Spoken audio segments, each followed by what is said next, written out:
would be pulled back and forward. One set of bodies would be in the ground, the other set of opposing bodies would be up in the air, and when it got to the other end, the plough was flipped over, and the bodies that were in the ground went up in the air, and the bodies that were up there went down the ground, throwing the other direction, and it pulled back up and matched up the job. So here we have the first of these Fowler BB1 engines from 1918, and these were the very first engines built at the Steam Plough Works in Leeds as part of a government contract. As we talked earlier about the Fordson Model F, how the government by 1917 had realised that Britain was perilously short of food, and they had instigated some of the British tractor manufacturers to produce more tractors, but they also went to some of the steam engine manufacturers and offered contracts for them to build sets of ploughing engines.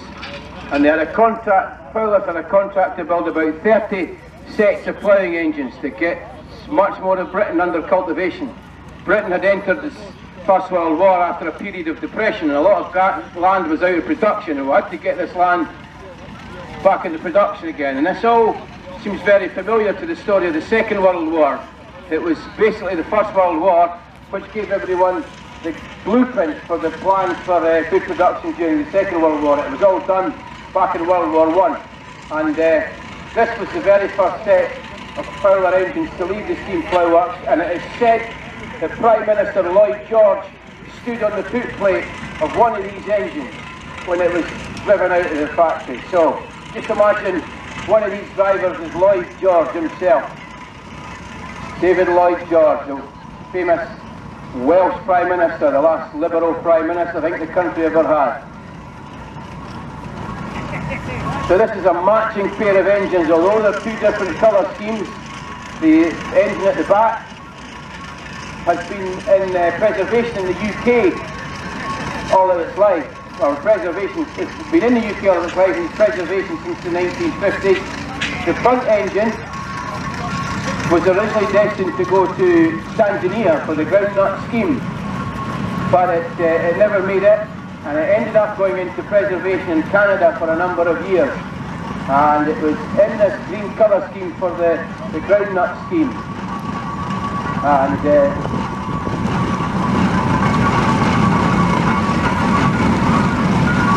this is the first of the two. This is Mistress, and the second engine is Master. And it's nice to see all the plough engines tend to be in this black livery. It's nice to see one in this green livery. Now we've still got Andrew Todd's steamroller. I don't know whether he's planning to parade it. We've still got Tom French's Showman's down there. I don't know whether Tom's planning to parade it or not, but you'll see them moving around the ring. Now when they're in the ring, you can see these big cable drums slung below the engines there. In front of the firebox there, you see that huge cable drum with that steel rope. And one engine would sit at one side of the field, another engine would sit at the opposite end, and they would pull the plough or a cultivator back and forward between them, cultivating the soil, bringing a lot of soil back into cultivation.